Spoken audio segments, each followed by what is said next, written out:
When Daniel married Lisa, he thought he was stepping into a new life filled with love, peace, and family. Lisa was smart, beautiful, and ambitious, exactly the kind of woman he'd dreamed of. Her mother, Veronica, had seemed distant at first. She had this quiet elegance about her, the kind of presence that made rooms freeze for a second when she walked in. She barely smiled at their wedding, claiming she wasn't feeling well, but everyone whispered that she just didn't think Daniel was good enough. Daniel tried not to take it personally. After all, he had grown up without much, no rich parents, no connections, just hard work, some luck, and a lot of hustle that got him a decent job in finance and a small apartment in the city. Lisa, on the other hand, came from money. Her father had passed away years ago, but he left behind enough for both Lisa and Veronica to live in comfort. After the wedding, they moved in together, Daniel and Lisa in their own place. But 6 months later, Lisa's job sent her to another state for a long-term project. She'd be gone for 4 months. The plan was simple. Daniel would visit her every 2 weeks, and in between they'd video call and keep things strong. But things never go as planned, do they? Veronica called one evening. Her voice was soft, unusually kind. "Daniel, I heard you're all alone now that Lisa's gone. Why don't you come stay at the house for a while? I have more than enough room, and I don't like the idea of you being in that small apartment alone." He hesitated. "I appreciate it, but I don't want to intrude." "Nonsense," she said firmly. "You're family now." So he packed a few things and moved in for what he thought would be a couple of weeks. The house was huge, quiet. Veronica cooked for him, always dressed neatly, sometimes in silk robes that looked like they belonged in some movie. At first, Daniel tried not to notice the subtle things, her hand brushing his arm a second too long, how she'd sit across from him with her legs slightly parted under her satin robe, or how her perfume lingered in the hallway long after she passed. One night he got out of bed to grab some water and found her in the kitchen wearing nothing but a sheer nightgown. She didn't flinch when he saw her.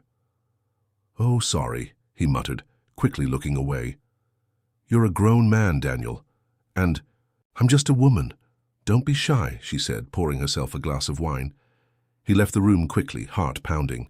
That was the first time he realized this wasn't just some weird coincidence.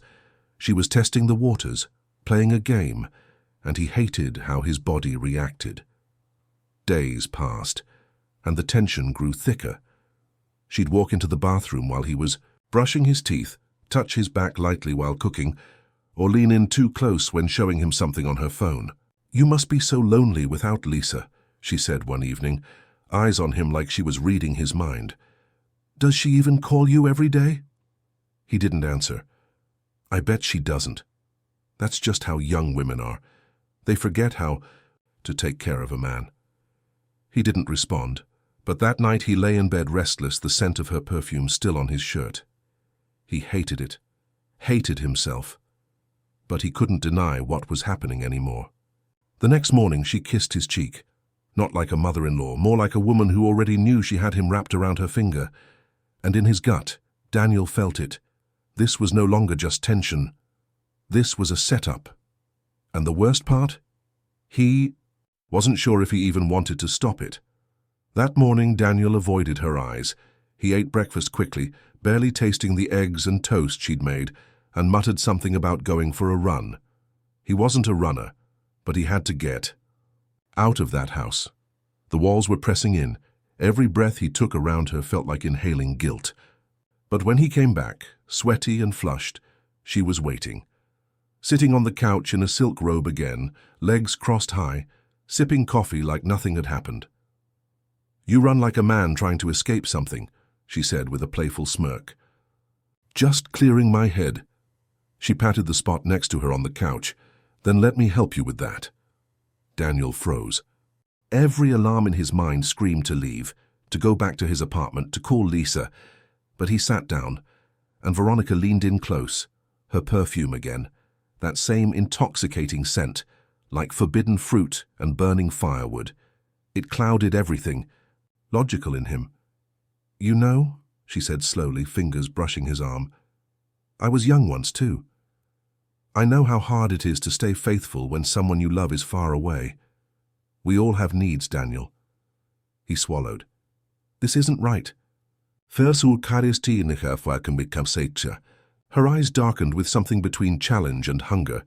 Then why haven't you left? He had no answer, because deep down, buried under guilt and shame, was the truth he didn't want to admit. He wanted her, or at least some twisted part of him did. Maybe it was the danger, the forbiddenness of it. Maybe it was how she made him feel seen, wanted in a way Lisa never had. Veronica leaned in and kissed him. Slow, soft, deliberate. He didn't pull away. And that kiss opened a door neither of them would ever be able to close. The days that followed blurred into one long, hazy lie. Every touch, every glance, every whispered word behind closed doors became their secret language. It started with stolen kisses, then hands exploring each other late at night, until finally one evening she led him into her bedroom and didn't let him leave. "I've never felt this alive," she murmured against his chest afterward. "Not since Lisa's father." Daniel stared at the ceiling, heart pounding with regret already forming. "What are we doing?" he asked quietly. "What we want," she whispered. "What we need." He stayed silent. But nothing stayed hidden for long. One night, while they were tangled in sheets and lies, Daniel's phone buzzed on the nightstand.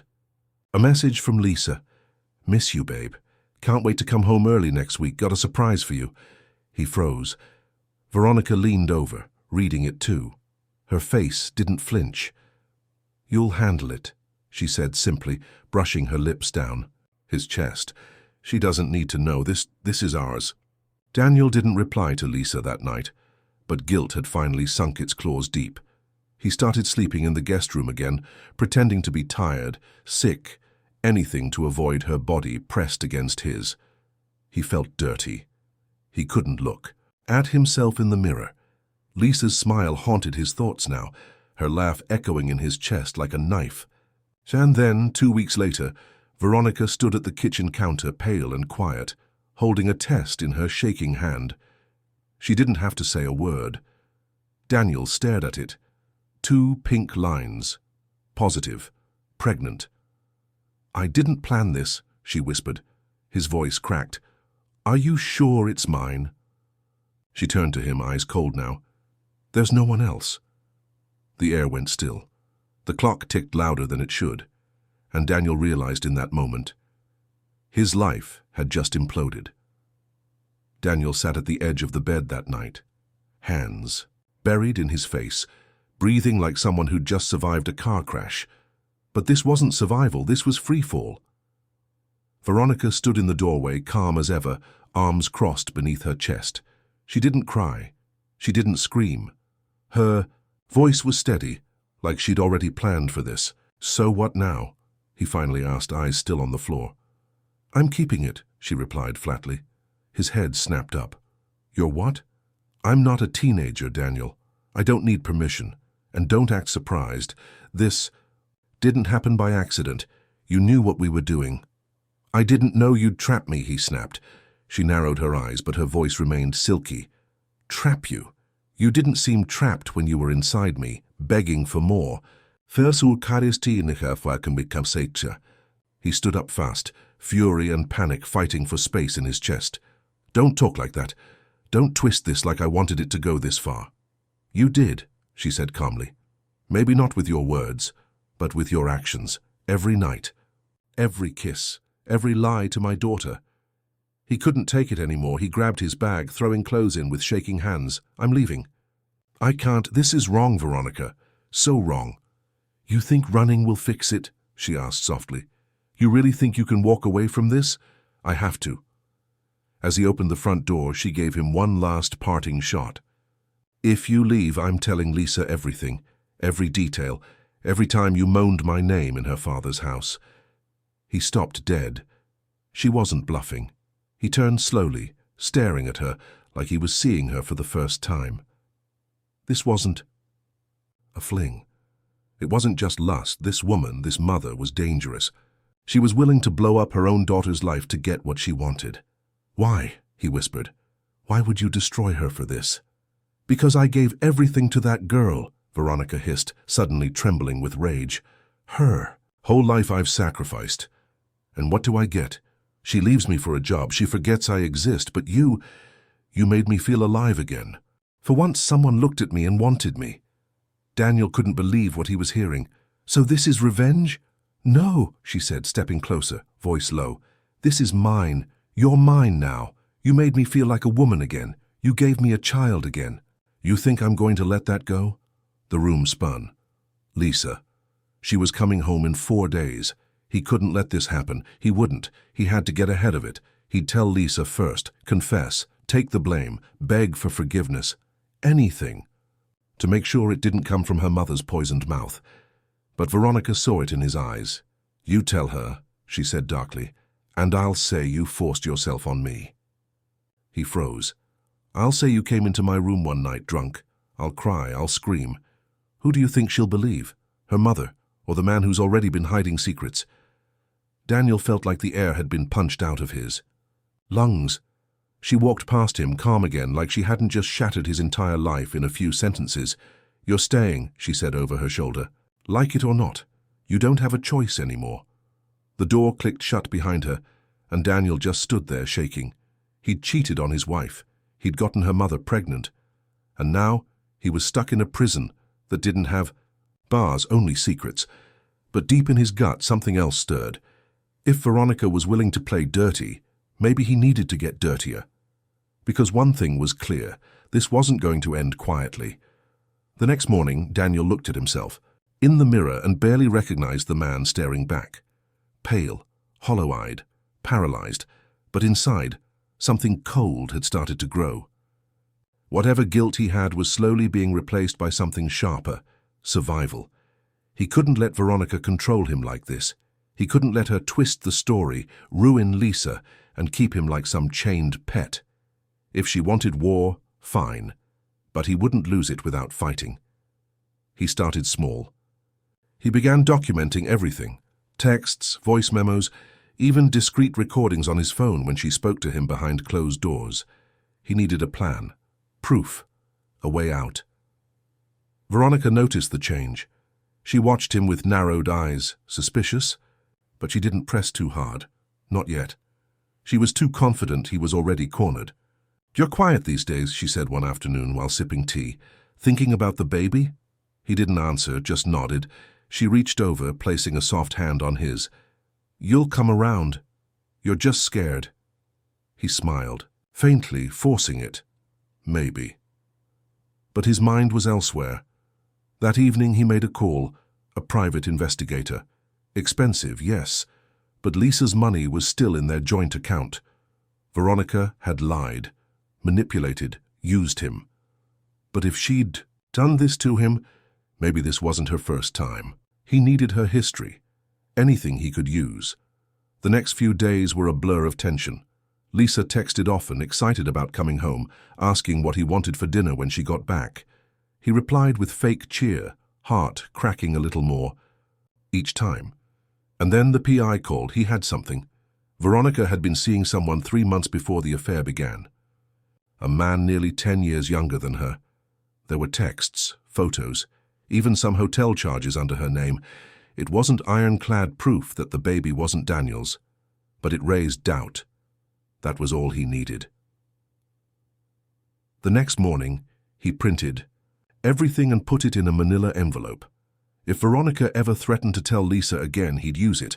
If she tried to lie, he'd show Lisa the full story, the affair, the manipulation, the pregnancy, the other man. But Veronica wasn't stupid. She could feel the shift. One night she cornered him in the hallway, her eyes burning. What are you hiding, Daniel?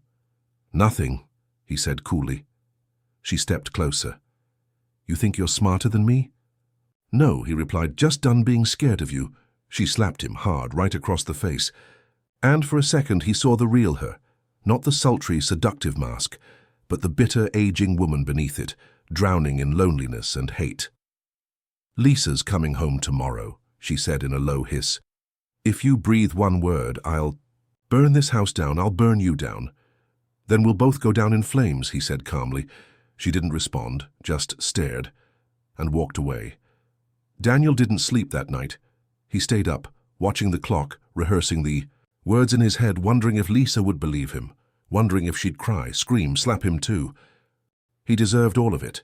But if there was even the smallest chance at truth and at redemption, he had to take it. The next day, Lisa arrived, smiling, glowing, arms open. He hugged her like he hadn't touched her in years. She pulled back, laughing. "Missed me that much, huh?" "More than you know," he whispered. Behind her, Veronica stood at the top of the stairs, hand on her stomach, watching them like a queen about to crush a kingdom. And Daniel knew. This was it. The war was no longer secret. The first night Lisa was home felt like walking on broken glass. She chatted about her project, how she'd landed a new client, how they might even open a branch closer to home. Daniel smiled, nodded, kissed her when she leaned in. All while, Veronica sat silently at the dinner table, her hand resting protectively over her stomach like a silent threat. Every glance between them was loaded. Every moment Veronica spoke, Daniel waited for her to drop the bomb. But she didn't. Not yet. After dinner, Lisa headed upstairs to unpack, humming to herself. It was a painful sound, sweet, innocent, unaware, and Daniel hated himself for the wrecking ball he was about to swing through her perfect world. He slipped into the study and took out the manila envelope.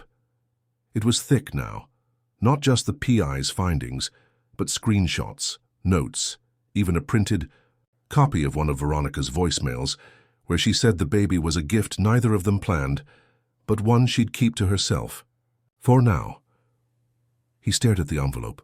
All he had to do was hand it to Lisa, but just as he stood to go upstairs, Veronica stepped into the room, her face cold. "She's glowing," she said flatly, "like a woman who still believes her life is whole." Daniel said nothing. Veronica's eyes narrowed. "You tell her and she breaks. Is that what you want? To watch her fall apart? You think she'll just cry and forgive you?" "I'm not doing this for me," he said quietly.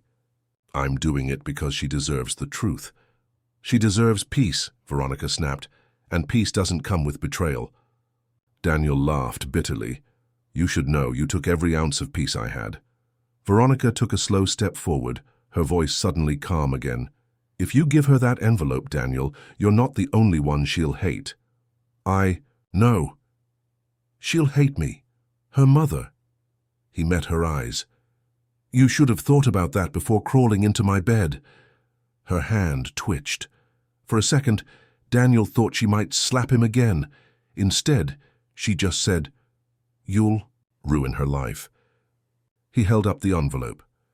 "No, we already did that. I'm just giving her the pieces." He brushed past her, walking up the stairs like each step was a countdown to a detonation. Lisa was sitting cross-legged on the bed, scrolling through her phone, the comforter pulled around her like a cocoon. He stood in the doorway, envelope clutched tight. "Hey," he said softly. She looked up, smiled. "You okay?" He couldn't smile back. "We need to talk." Lisa's face shifted, slowly, from curiosity to worry. "What is it?" He sat down beside her and handed her the envelope. "What's this?" "It's everything," he said. "It's the truth, and before you read it, I just want you to know, I'm sorry. I never wanted to hurt you. I lost control, and I've hated myself every day since." She opened the envelope slowly, eyes scanning page after page. First confusion, then disbelief, and then silence, the kind of silence that crushes. When she reached the part about the pregnancy, her hand started to shake. Her voice was barely audible. "This is a joke, right? This isn't real." "It's real," he said. She stared at him. "You and my mother?" He nodded. She stood up fast, clutching the papers like they were covered in blood. Her whole body trembled. "You touched her?" she hissed. "You let her touch you?" Tears streamed down her face, but her rage cracked through every word. "You could have cheated with anyone, Daniel. A co-worker, a stranger, but you picked her. I didn't pick anything. It happened and I hate it." "Shut up," she screamed. "You don't get to talk like you're the victim." She dropped the envelope and stormed out of the room, down the stairs, right into the kitchen where Veronica stood like she'd been waiting. Lisa stopped cold. The two women locked eyes, and in that silence, Daniel knew nothing would ever be the same again. The silence between them was unbearable, thick, suffocating. Lisa stood in the kitchen doorway, red-eyed and shaking, holding the torn envelope like it was poison in her hands. Veronica leaned against the counter, calm, as ever, sipping tea like she hadn't just destroyed her daughter's entire world. "Is it true?" Lisa finally asked, her voice low, dangerous. Veronica didn't flinch. "You already know the answer." Lisa's jaw clenched. "Say it." Veronica met her eyes and said without shame, "Yes." The word hit Lisa like a slap.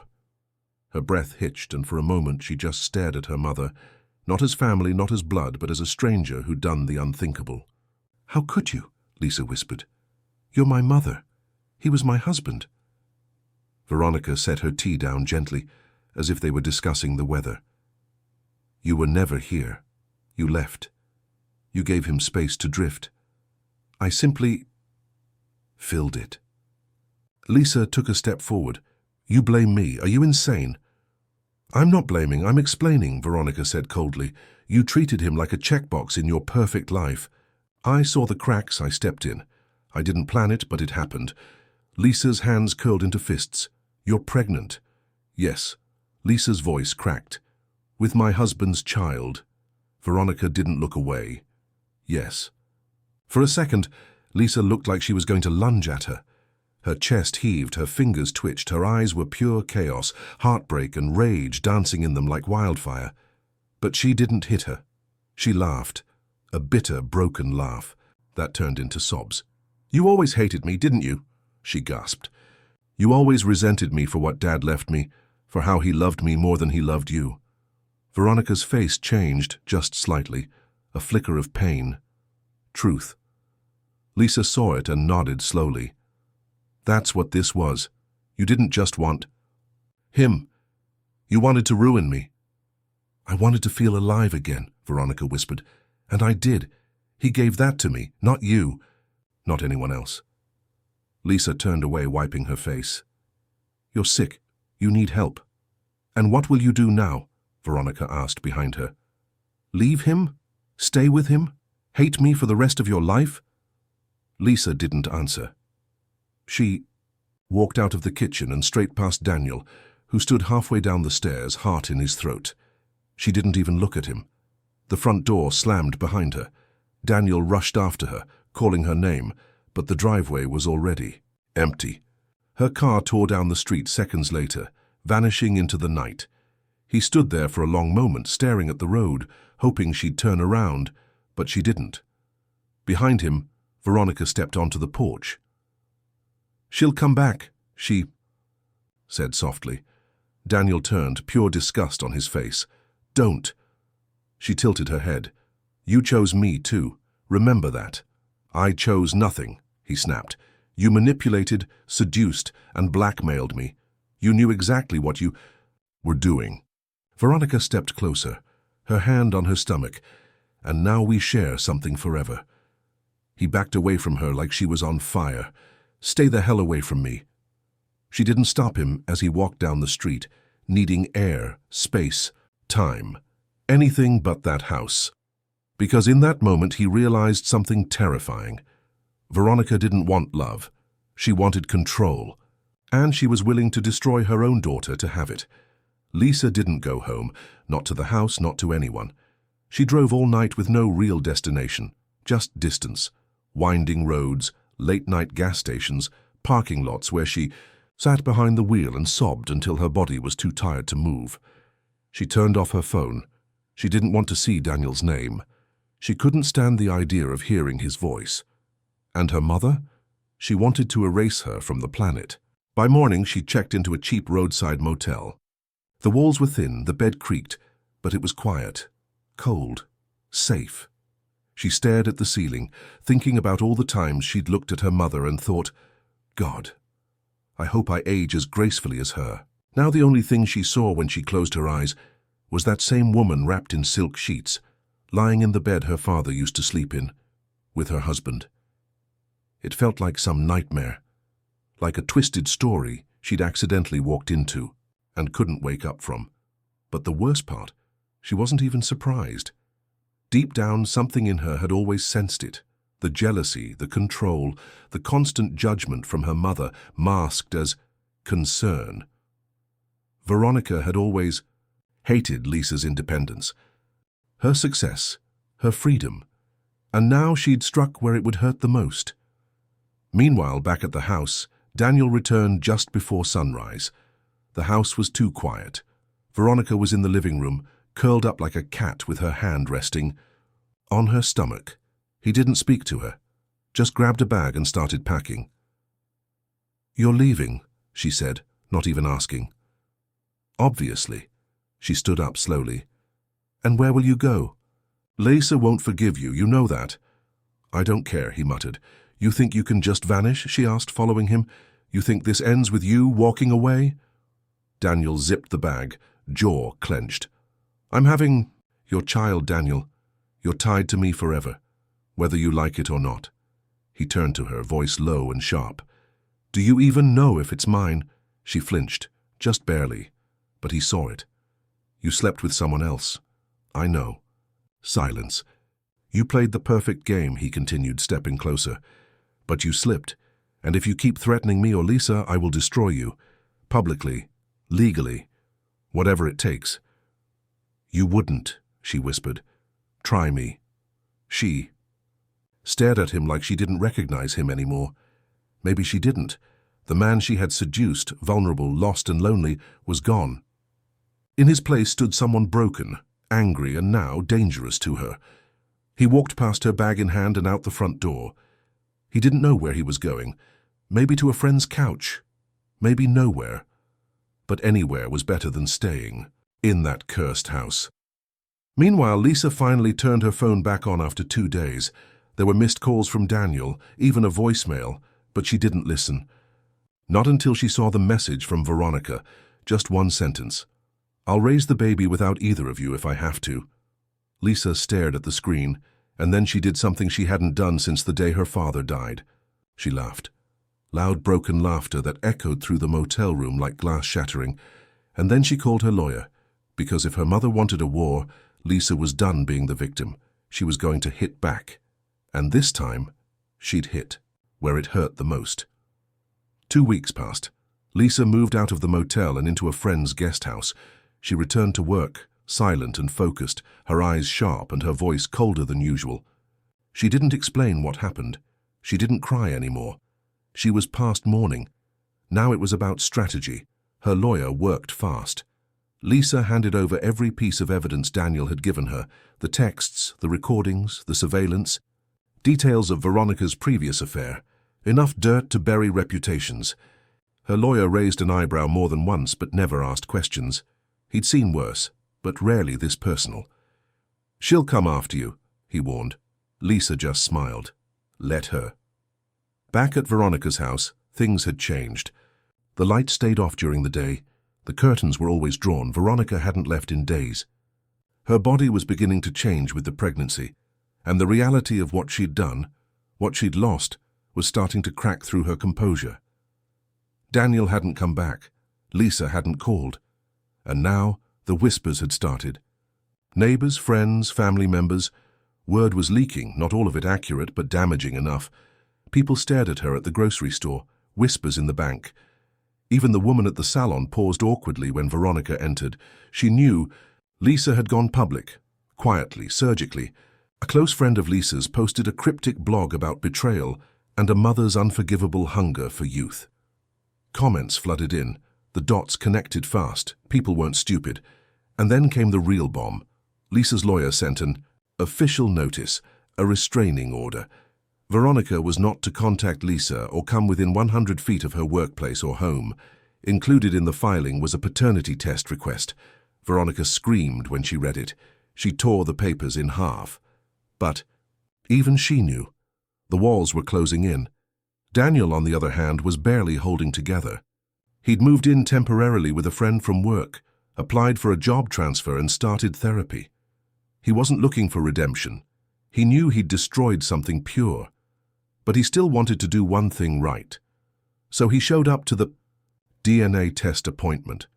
Veronica came too, dressed to look unfazed, but she didn't say a word to him. Not until the nurse took the samples and left them alone in the waiting room. "You think this makes you a hero?" she hissed. "No," Daniel said, "but if it's mine, I'll do the right thing, not your way, mine." She scoffed. "You'll come crawling back. They always do." He looked her dead in the eye. "You don't know me at all." The test results came 3 days later. The child wasn't his. And just like that, whatever grip Veronica thought she had, vanished. Daniel forwarded the results to Lisa, without saying a word. She cried when she read them, not because the nightmare was over, but because it was finally real, tangible. Something she could hold in her hands and let go of. 2 days later, she filed for divorce. She didn't speak to Daniel again, but in the letter her lawyer sent, she added one line, handwritten, "I believe you're sorry, but sorry doesn't fix betrayal." Veronica, humiliated and bitter, disappeared from the public eye. She sold the house, moved out of state, alone, pregnant, and now known in whispers as the woman who slept with her daughter's husband. As for Daniel, he left the city, started over somewhere no one knew his name. He never tried to see Lisa again, never responded to the gossip. He carried the shame with him, and maybe that was his punishment. He'd been used, he'd been wrong, he'd been weak, but he wouldn't be those things ever again. And Lisa, she survived, heart bruised, trust shattered, but stronger. She rose from the ashes of betrayal with a lesson burned into her soul. Some wounds never heal, but they do make you smarter.